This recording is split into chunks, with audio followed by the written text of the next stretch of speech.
Warning: the following contains depictions of graphic violence and disturbing imagery not suitable for all audiences. Viewer discretion is advised.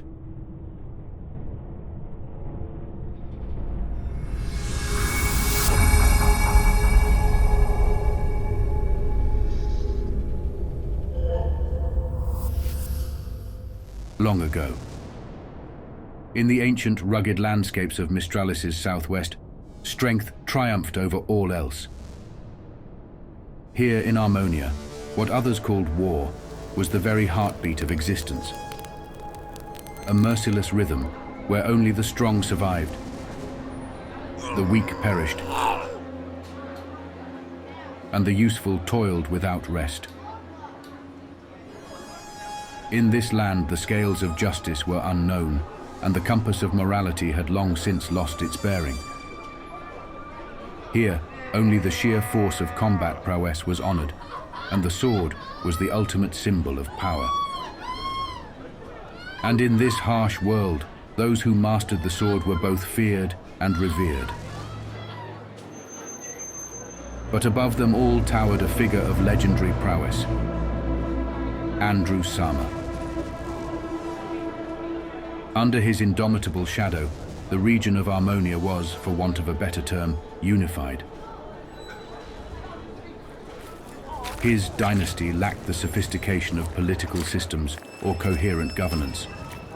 But the land under Sama's dynasty was bound by an unspoken covenant of dread and reverence.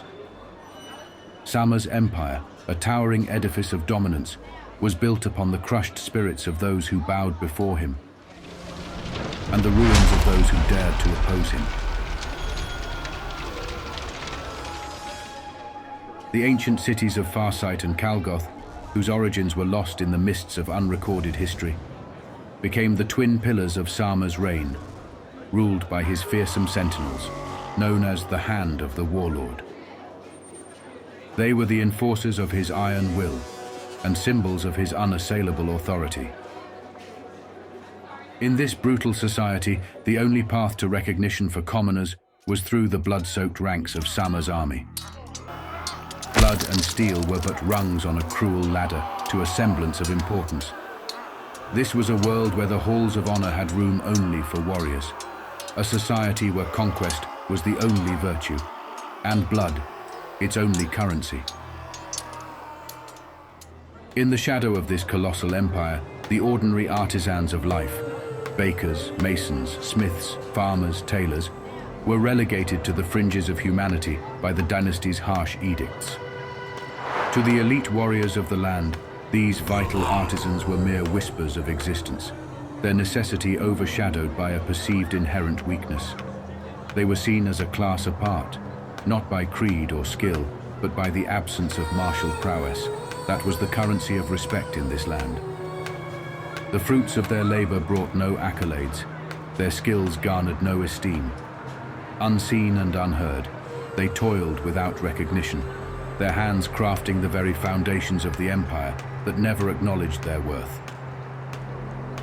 In the brutal hierarchy of their lands, the only boon granted to the weak was survival, a grudging allowance to exist solely to serve the whims of the strong.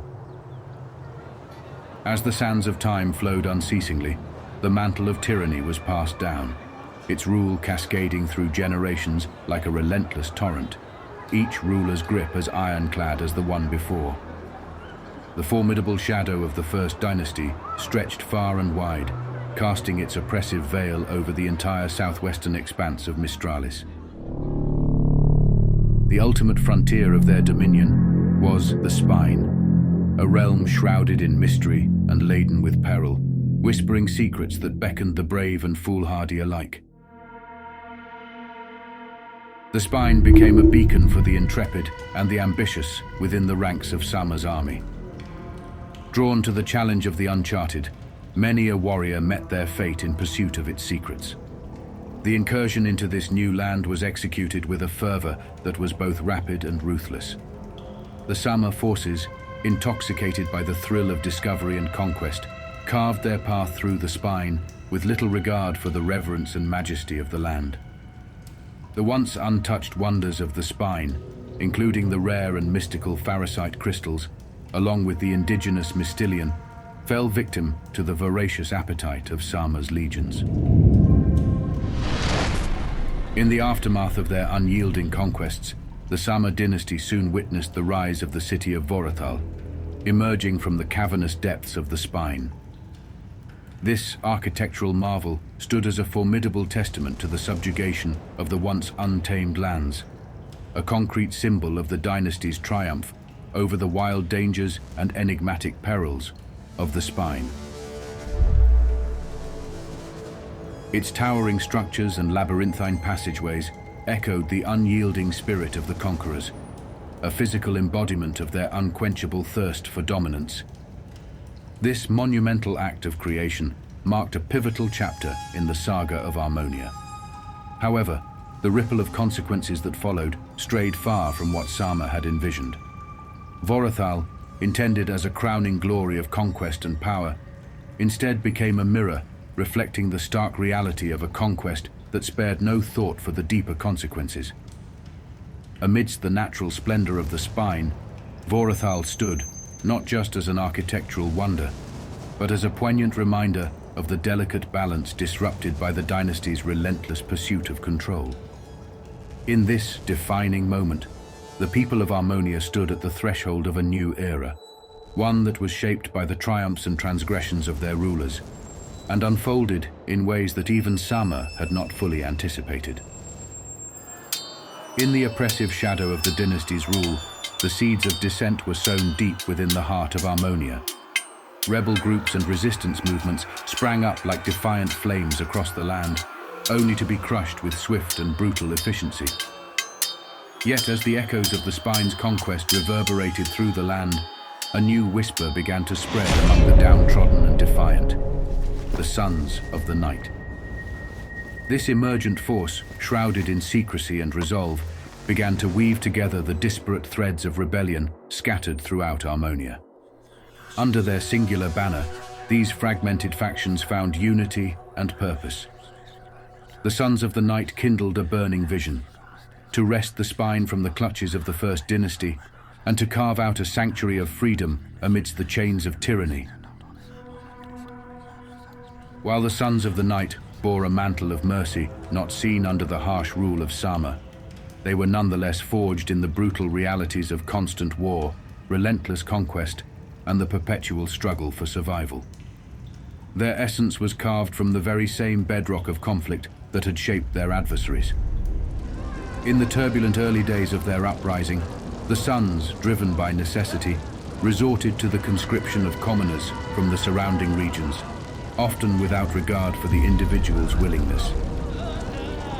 As time unfolded, the Sons recognized a crucial truth: conscripts taken against their will fought with neither the fervor nor the effectiveness of those who joined the cause by choice.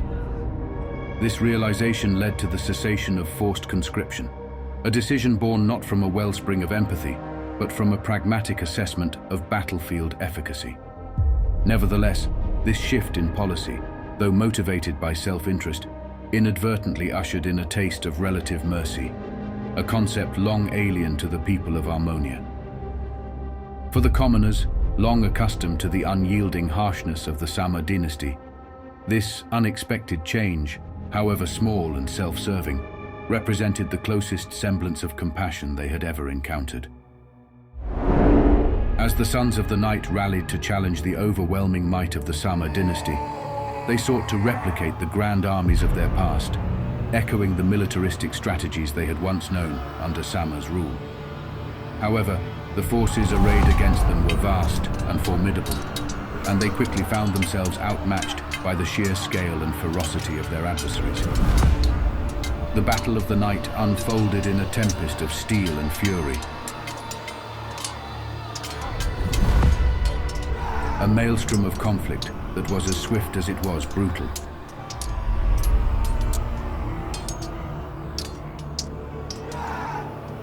In its wake, the once unified Sons were left fractured and dispersed, like scattered leaves after a storm. Their dreams of freedom crumbling against the monolithic strength of the unyielding dynasty, which proved unassailable through sheer force. But the defeat at the Battle of the Night was far from a final blow to the Sun's cause. Though their conventional army was shattered, the indomitable spirit of the Sons of the Night refused to be extinguished. In the face of insurmountable opposition, the Sons of the Night evolved, shifting their tactics to the shadows, embracing the art of guerrilla warfare. Dispersed, devoid of central leadership, and seemingly outmatched in every regard, these independent cells of the Sons operated in the shadows. Each cell, a flickering spark of defiance against the oppressive regime. Theirs was a war of shadows and subtlety, a persistent reminder that the flame of rebellion, once kindled, is not so easily snuffed out.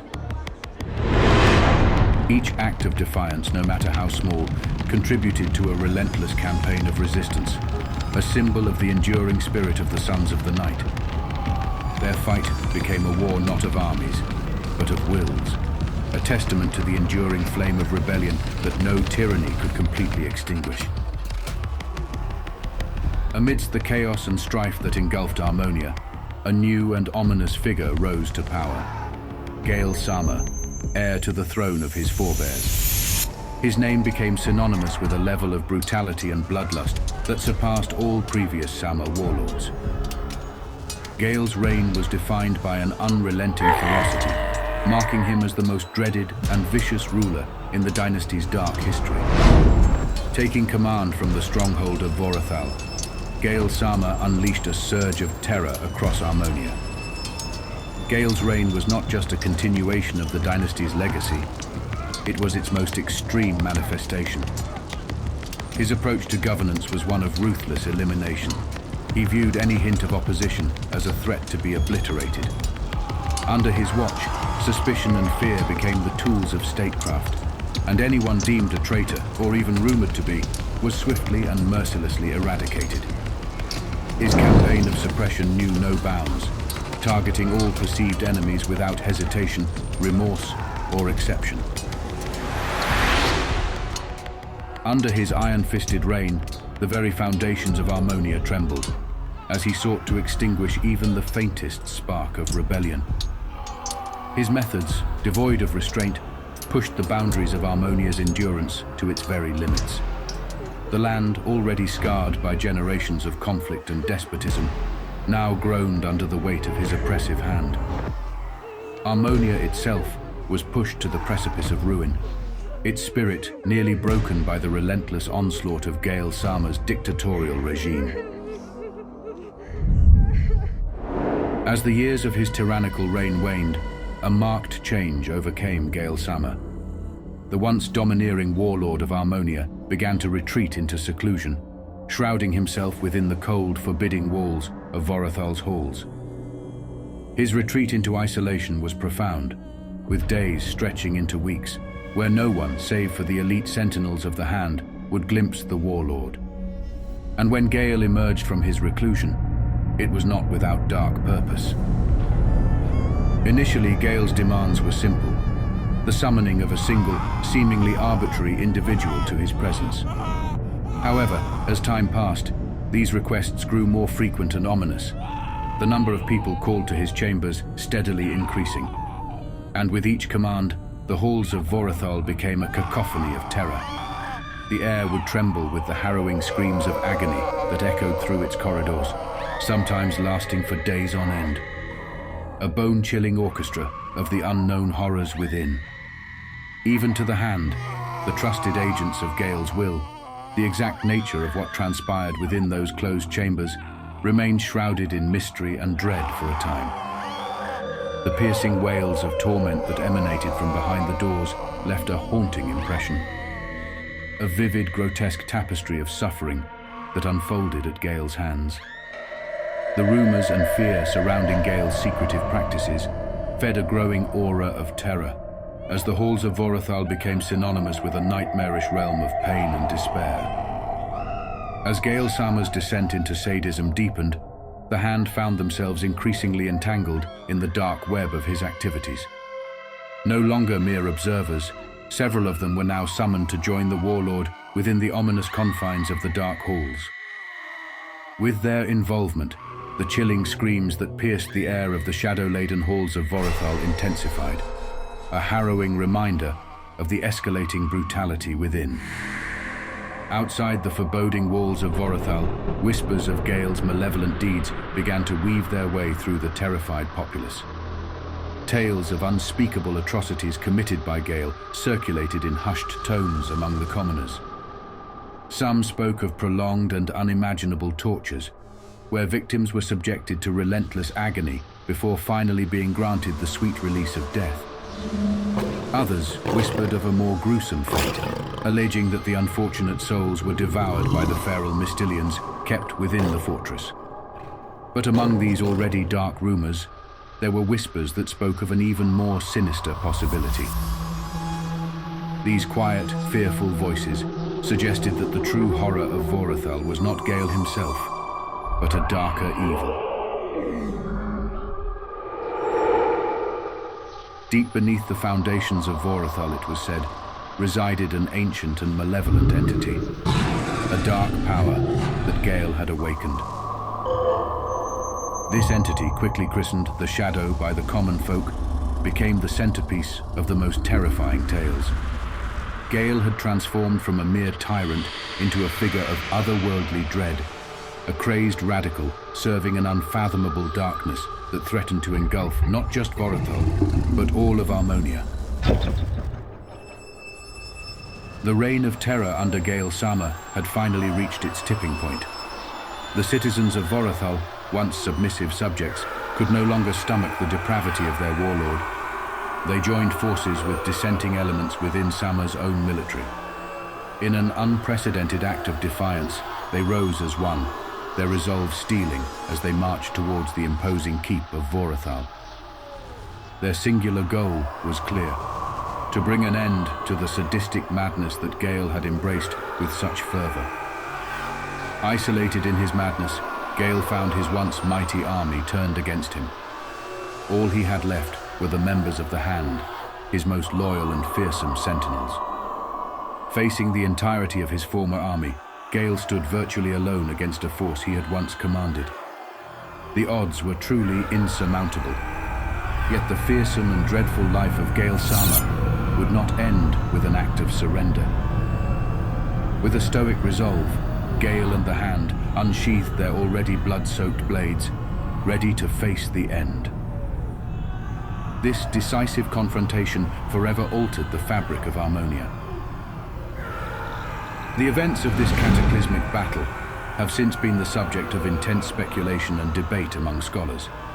However, the version that has seeped into the lore of the common people is one of dark and spectacular proportions, a tale steeped in the grim and the macabre, echoing the tragic downfall of a warlord who had succumbed to the darkest depths of his own soul. In a pivotal moment that would redefine the fate of Armonia, the advancing army, intent on toppling Gale's tyranny, was abruptly frozen in its tracks. A moment of unspeakable horror unfolded that would forever be etched in the annals of Armonia's dark legends. From the bowels of the keep, a being of unimaginable dread emerged, casting its malevolent and terrifying presence over the would-be battlefield. The Shadow, the entity of the whispered horrors of Vorathal, now manifesting in full view of the gathered masses. The sight of this abomination from the depths of Vorathal struck a paralyzing fear into the hearts of all who witnessed it. The spectacle of the Shadow's emergence was so terrifying, so beyond the realm of understanding, that it bound all present in a suffocating grip of fear. Soldiers and civilians alike found themselves gripped by a terror so profound that they found themselves succumbing to an involuntary reverence. In an act that symbolized the descent into a new era of darkness, many bent the knee to Sama and the Shadow. This act of submission marked the beginning of what would be remembered as the darkest epoch in Armonia's history. Those few brave or defiant souls who resisted the call to subservience were swiftly seized by the fanatical followers of the cult of Sama. Their fate sealed as they were dragged before the Shadow. The events that followed remain veiled in the deepest shroud of secrecy. The massacre that is believed to have ensued was never chronicled, and the lips of those who witnessed it remained forever sealed.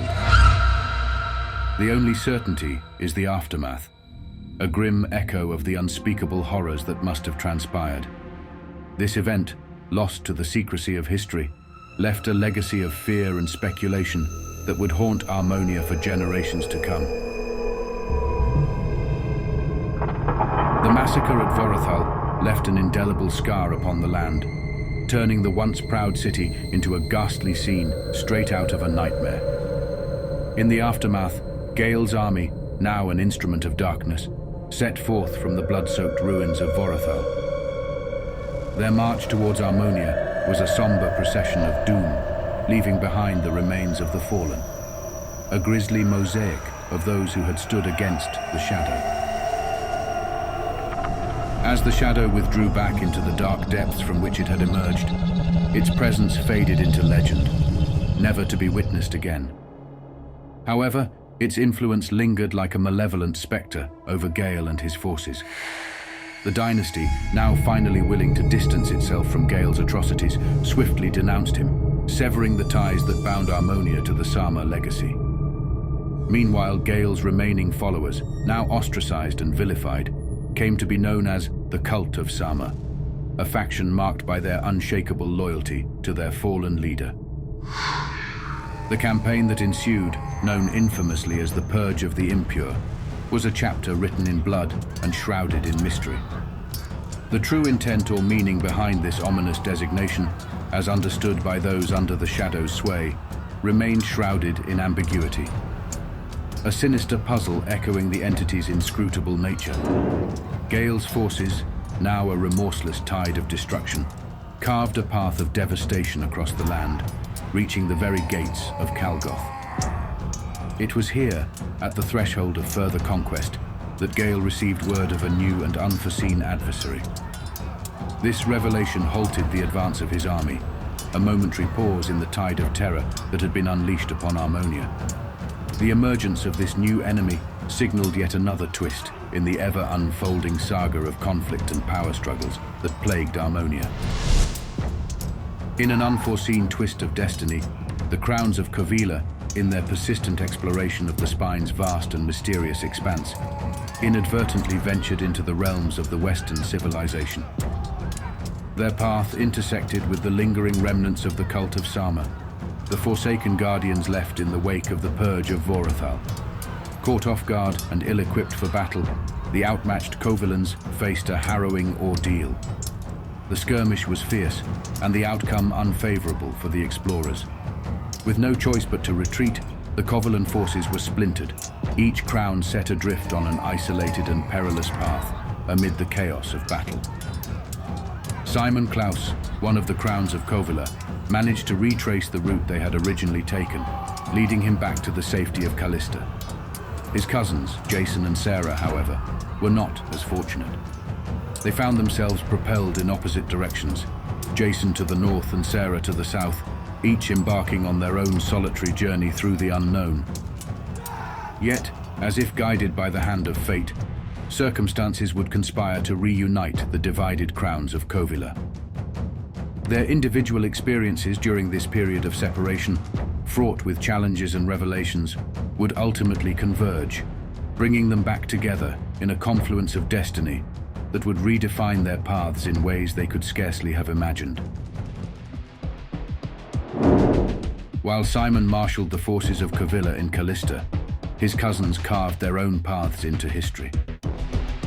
Jason's unexpected journey through the spine eventually led into the rugged terrains of Armonia's northeastern border. His journey reached a pivotal juncture as he encountered the Sons of the Night. Lost and desperate, he found himself forging an alliance with these long-standing adversaries of the Sama Dynasty. This alliance between Covila's lost crown and the notorious enemies of the dynasty, born out of necessity and mutual benefit, was tenuous at best.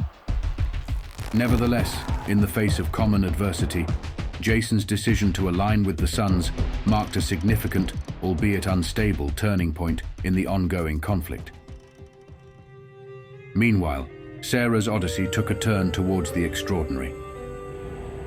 Her narrative, a vivid account of being led through the serpentine tunnels of the spine by a mysterious and wondrous entity, seemed more akin to a fable than reality.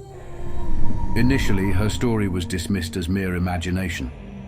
However, as time passed, Sarah's incredible journey, with its mysterious winged guide, became the foundation of numerous myths and legends. A rich tapestry of folklore was woven around this tale that captivated the imagination of generations to come. Her experience with the mysterious being added a layer of intrigue and wonder to the saga of Armonia, a story that transcended the boundaries of the known world. The paths of Jason and Sarah, divergent yet intertwined, each contributed to the unfolding narrative of Armonia in their unique ways. Jason's alliance with the Sons of the Night and Sarah's enchanting odyssey through the unknown became integral chapters in the history of their land, their legacies enduring long after the dust of war had settled. As Gale Sama's Purge of the Impure ruthlessly swept across the eastern reaches of Armonia, news of the foreign incursion reached the cult of Sama. Rallying with grim determination, the cult, battle-hardened and relentless, redirected their forces, marching back eastward to confront this unexpected threat. Thus began the War of the Four Crowns, a conflict that rapidly engulfed the western territories of Callista. The kingdom of Covila, though valiant, found itself on the back foot, struggling to fend off the savage and merciless onslaught of Sama's seasoned army. Trained exclusively in the arts of war, the cultists unleashed a storm of violence, their approach marked by a brutality honed in endless battles. Covila, however, was not a land to be underestimated. Though it had bathed in long-standing peace and affluence, it was not without its own strengths. Decades of tranquility had allowed them to amass a wealth of resources and cultivate advanced technologies and refined military strategies that became pivotal in this hour of need. Covila's use of Armandian steel, a material superior in both armor and weaponry, was a technological edge that, combined with their innovative combat tactics, turned the tide of the war dramatically. The battle lines, once inching farther into Callista, were now decisively pushed back towards the spine. The strategic prowess of Covila's forces allowed them to push deep into the heart of Sama's territory. It was here that the eastern forces uncovered the harrowing extent of the cult's actions within Vorathal. The fortress, which should have been a bastion of resistance, was eerily unguarded, its gates left open as if in defiance or resignation. Perhaps the defenders had expected the shadow to manifest and engulf the invaders, but no such dark entity came forth. Deprived of their spectral guardian, the cultists found themselves vastly outmatched by their enemies. The fall of Vorathal was swift and decisive, a testament to the misplaced beliefs of the cult and the superior might of the Covilan army. In the eerie stillness that followed the battle, the Covilan forces were confronted with the gruesome reality of the cult's reign. Vorathal, once a symbol of power and might, had morphed into a charnel house of unspeakable horrors, earning the grisly title of the Dread Keep throughout Covila. Every corner of Vorathal whispered tales of death and despair, painting a picture of a place forsaken by all semblance of humanity. The once mighty stronghold had become a horrifying monument to the cult's unspeakable acts, its halls echoing with the silent screams of its past victims. The Crowns of Covila, witnessing the aftermath of such unspeakable cruelty, found themselves grappling with the sheer scale of terror and inhumanity that the cult had wrought. The tales of the shadow told by the local survivors, once a thing of whispers and disbelief, suddenly held a chilling plausibility amidst the atrocities laid bare within the walls of Vorathal. With a mix of fear and prudence, the Covilans took decisive action. The tunnels that delved deep into the bowels of the keep were sealed, forever closing the doors to the corridors that held dark, untold secrets. In the aftermath, the Covilans stood amidst the twisted remains of the cult's victims as the sole survivors among a city of the dead. Faced with the impossibility of restoring the keep to any semblance of its former self, a solemn decision was made with heavy hearts. Vorathal, The dread keep was to be cleansed by fire. The flames devoured the legacy of the cult, a fierce and purifying inferno intended to eradicate the taint of their deeds.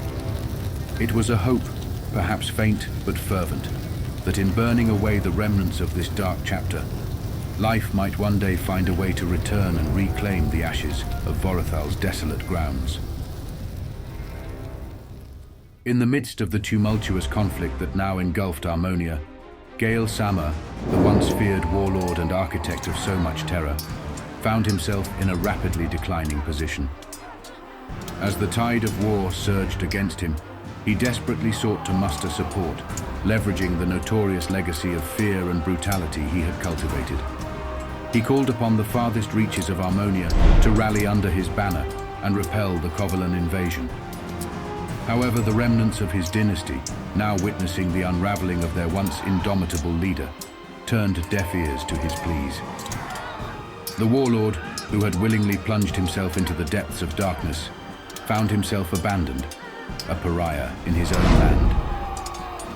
As the relentless flames of war approached the once impervious gates of Kalgoth, Gale's situation grew increasingly desperate. Ultimately, he was forced to confront the stark reality of his fading dominion. Realizing that his hold on power was slipping, and with no allies left to turn to, he made a hasty retreat to the west, seeking refuge in the stronghold of Farsight. In his flight, it was believed that only a fraction of the Hand of the Warlord, now ominously renamed the Shadow's Hand, accompanied him. The rest of his loyal sentinels vanished into the shadows of Armonia, assimilating among the common folk. These remnants of the Hand were never found, their identities concealed within the ranks of ordinary citizens. Biding their time, they remained a dormant threat lurking within the populace, awaiting the opportunity to rise once more. Gale's retreat to Farsight marked a significant shift in the war's dynamics.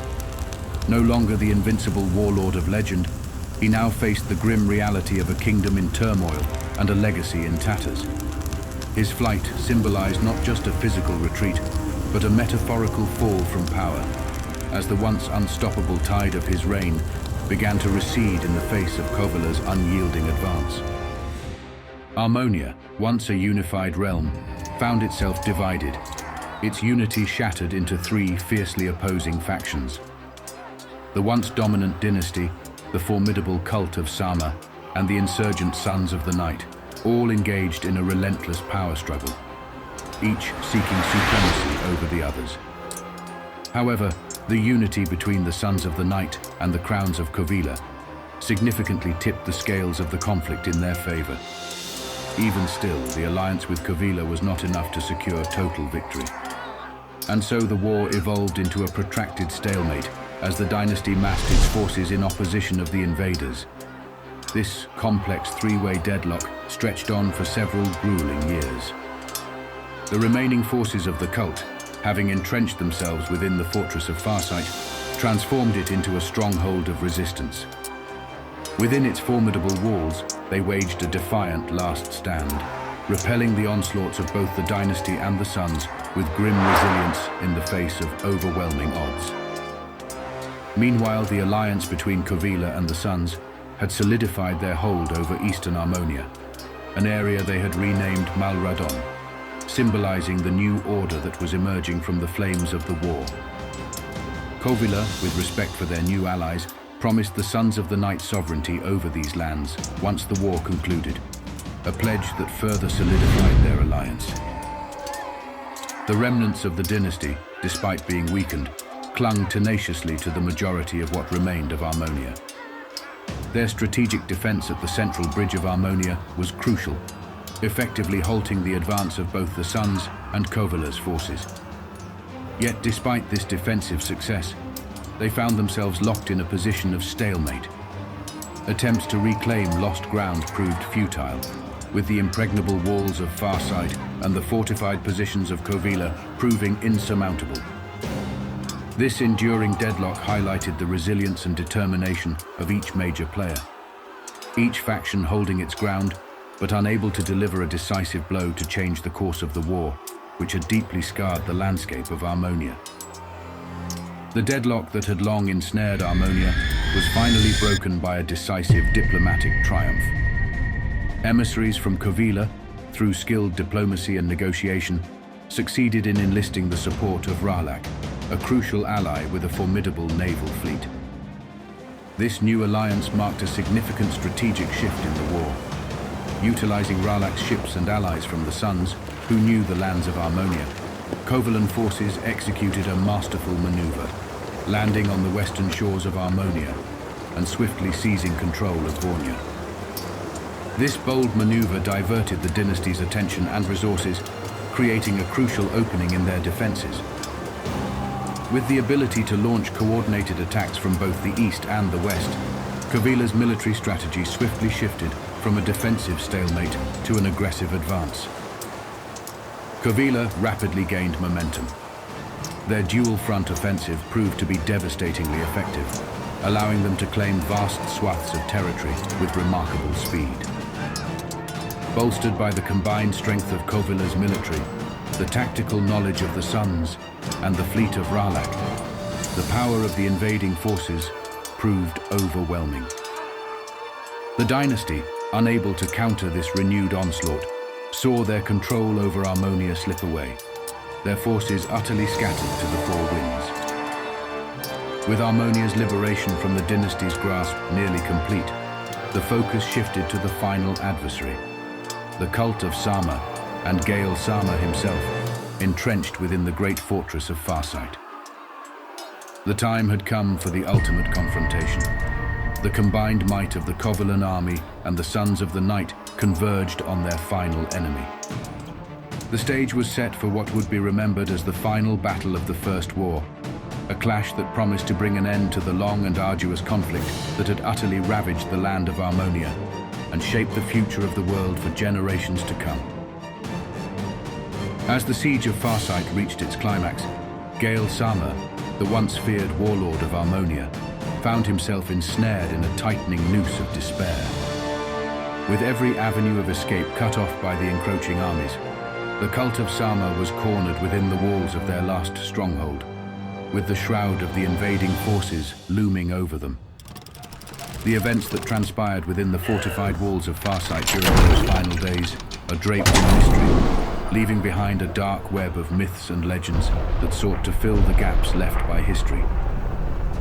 Contrary to expectations of a prolonged resistance, the siege lasted only a few days, after which the gates of Farsight were thrown open, and the remnants of the cult, bereft of any hope for victory, laid down their arms in surrender. However, a palpable tension hung in the air, as the gates to the inner keep remained ominously sealed. When the invaders finally breached the keep's gates, they were met with a chilling scene. Within the grand throne room of Farsight, Gale Sama stood, alone, a solitary figure amidst the lifeless bodies of his followers. The room was silent, save for the eerie echoes of the fallen. The air was thick with unanswered questions and haunting possibilities. Had the cultists turned on their leader in a fit of desperation, or had Gale, consumed by his own madness, struck down those who had once revered him? Or perhaps had the cultists, in a last desperate bid, sacrificed themselves in a final futile attempt to invoke the powers of the shadow? The final act of the war was a moment that would be eternally etched into the annals of history. Destined to die within the wall of his last stronghold, Gale Sama's final act remained true to his nature. He did not meet death with surrender, but fought until his final breath. And the ensuing battle was truly the stuff of legend. A multitude of legends and epic stories took root in the years that followed, weaving their way through the collective memory of both Armonia and Covila alike. Gale Sama, despite his reputation as a formidable warrior and the fear he once instilled, ultimately met his downfall at the hands of his adversaries. His prowess in battle, legendary though it was, proved insufficient against the united front presented by Covila. Of the 3 Covilan crowns who courageously ventured into the keep to confront Gale, only one survived, the sole heir to the throne of Covila. In the aftermath of the War of the Four Crowns, the final chapter of Gale Sama's legacy was written in a manner befitting the end of his tyrannical rule. In a deliberate act symbolizing the utter rejection of the cult's extremism, Gale's body was denied the honor of burial. Instead, it was unceremoniously cast into the unforgiving sea, a gesture meant to consign his memory to oblivion. Thus, the curtain fell on the War of the Four Crowns.